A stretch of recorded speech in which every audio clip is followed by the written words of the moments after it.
Bonjour à tous, nous sommes Erev Shabbat Pinchas, Tafshin Pei On retrouve un midrash selon lequel Moshe Rabbeinu a demandé à Kadosh Baruch Hu qu'après ses 120 ans, ses enfants prendront sa place.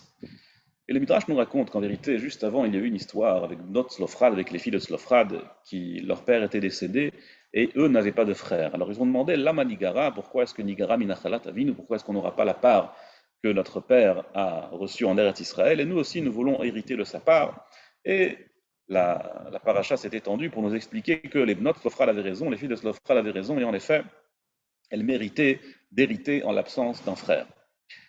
Et quand Moshe Rabbeinu a vu cette histoire, le Midrash nous raconte qu'il a demandé à Kadosh Baruch Hu que ses enfants prennent sa place. Et Kadosh Baruch Hu dit à Moshe Rabbeinu, non, tes enfants ne pourront pas prendre ta place. Pourquoi? Parce que Yehoshua, il a travaillé très dur pour être ton élève, et donc c'est lui qui prendra ta place. Soit, ce qui est étonnant, c'est que de deux choses l'une. Si les enfants de Moshe Rabbeinu ne méritaient pas de prendre sa place, comment ça se fait que Moshe Rabbeinu a demandé à Kadosh Baruch Hu qu'il le fasse?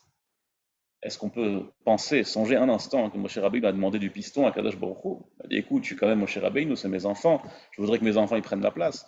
Si Moshe Rabbeinu jugeait qu'il méritait, alors c'est vraiment étonnant, comment est-ce que Kadosh Baruch Hu lui dit qu'il ne méritait pas? Et s'il ne le méritait pas, probablement que Moshe Rabbeinu le savait, non? Moshe Rabbeinu, c'est quand même Moshe Rabbeinu, il était au courant du niveau de ses enfants.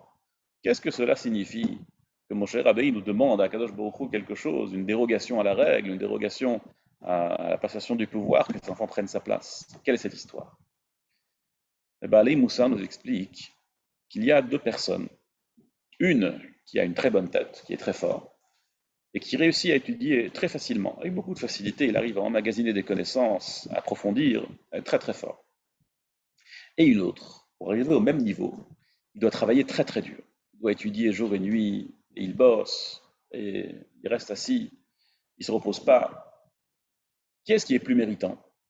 Évidemment, celui qui a travaillé très dur.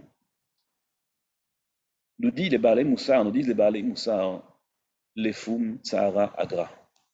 C'est selon l'effort qu'on a fourni qu'on reçoit notre salaire.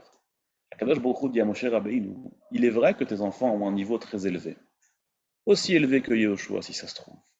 Mais comment Yehoshua est arrivé au niveau qu'il a atteint? Avec beaucoup de peine, avec beaucoup de travail. Lui, il mérite de prendre ta place. Tes enfants, ils sont très forts, aussi forts que Yehoshua. En plus, c'est tes enfants. Mais l'effort qu'ils ont mis pour arriver à leur niveau n'est pas le même que celui que Yehoshua a mis pour arriver à son niveau.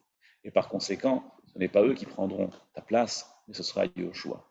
Si on voit qu'on a parfois des difficultés, si on voit parfois on n'arrive pas, eh bien il faut savoir, les foum tsahara agra. Au contraire, plus c'est dur, plus grande est la récompense. Kol Tov et Shabbat Shalom.